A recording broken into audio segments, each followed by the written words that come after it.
Hey everybody, how you doing? Hey, my apologies. I probably should have put this video up a little bit sooner, but I just thought about it. Here are the tools that I use in the job as a UPS PVD. I have a little 6-pack cooler that I call my purse, and I put everything in there so I can carry it from the vehicle to the house every day. First things first, flashlight and extra batteries. We will be working during the nighttime. I carry a sharp utility knife. You never know when that's going to come in handy. I have one of those hand tape guns in the truck.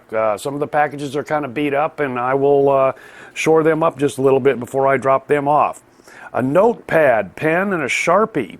I use this for quick little notes. It's like, you may have seen this before. There's supposed to be 3 packages going to a house, but you can only find 2. I will make a quick note on the notepad that I do not have one of those third packages, so I'm not digging through the truck wondering where the hell it is. Also, the app will time out and the screen will shut off.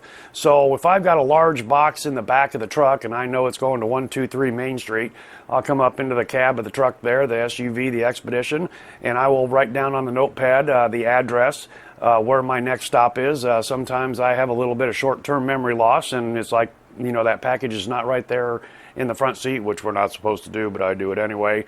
And you know, okay, where's the next stop? I can write that down on the notepad, any other special little items that I need to remember. As you've probably already noted, these packages are dirty and dusty. I have taken sheets and blankets in my truck to prevent it from getting all dirty. I've got a great big heavy wool blanket in the back where I've got the seats folded down, and then I've got a sheet over the driver's seat to protect the upholstery there from the dirt and the dust. When you're dealing with cardboard, corrugated cardboard, and some of the larger boxes, cardboard is slick. I have discovered these gloves, they're little nubby gloves. You can probably get them at your local hardware store. These things are worth their weight in gold. They act like magnets. You can just latch onto cardboard like nobody's business. They also keep your hands clean. If your route has you delivering to apartment complexes, get 1 or 2 of those cloth grocery bags that you can throw a bunch of envelopes and small packages into so you can carry it through the apartment complex. Of course, a small cooler carrying drinks and maybe your lunch. And of course, due to the circumstances of 2020, you probably already have a mask with you and some hand sanitizer just to be on the safe side. Here's a quick tip that I discovered last year. Most of these newer cars are sealed up tighter than a drum. I know with my Expedition, you know, I'm in and out of that lift gate, you know, 100 times a day, opening and closing the doors. And in the wintertime, when I had the windows up and everything, I noticed, you know, I was having to slam the lift gate a little bit extra hard because of that pressure that's in the car, especially if you've got the heat blower going. Leave one of your windows just barely cracked.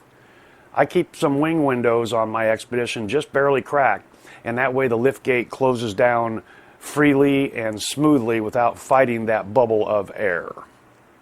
Last year I asked my manager what to do if it was raining outside. They do have these large plastic bags, or at least they used to, and I guess they've kind of gotten away from that. And I can tell you specifically with my personal experience here in central Iowa, most people have some kind of overhang or door entry that you can get the package up against out of the rain due to the overhang of the eave. So I've got a small roll of those in the truck that they provided. I've never had to use one yet.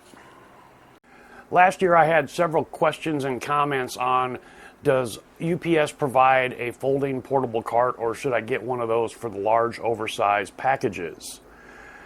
I was in a situation last year where the first route that I ran was actually in a very large university complex, and due to the way that was laid out, it was just a cluster in trying to deliver to certain apartment buildings. You know, I'd have like 4 to 5 or 7 stops in one specific building. I thought to myself, you know, a little cart would come in real handy here. The problem is those take up room and space. You might be thinking, hey, it'll be efficient to have that with me in order to make the job more efficient. I already had one of those foldable canvas wagons that I use for various purposes, and you know, it is quick. It doesn't take up that much room when you fold it up, but when you come to the point where you're unfolding that, loading it up and dragging it around, banging into your heels, I just found no easy way to do it, with the exception of using those grocery bags. Yes, you might have to make a trip or two, but I found that to be the best case scenario in that situation. As far as oversized, heavy, bulky packages delivering to a personal home residence, what I do there is just what my driver in town here suggested I do, and what he does. You back up into the driveway very safely, back up to the garage or the back door. I open up the lift gate of the Expedition. I drag that heavy package out. I walk it over to the garage or the door, either laying it down on the ground or up against the building, and call that good. When I've been delivering an extremely large package to a personal residence, most of the times I will knock on the door and see if somebody's there. And in the cases that there has been someone home, they've been most grateful to come out and help me move the box out of the truck into the garage, which is generally where they want to have it at the first point. And they're happy with that small town service that I provide there. All right, that's all I got for you today. Just a couple tips there and some tools. Hey, did I forget anything? You guys carry anything else? All right, hey, thanks for coming along for the ride, and we'll see you next time.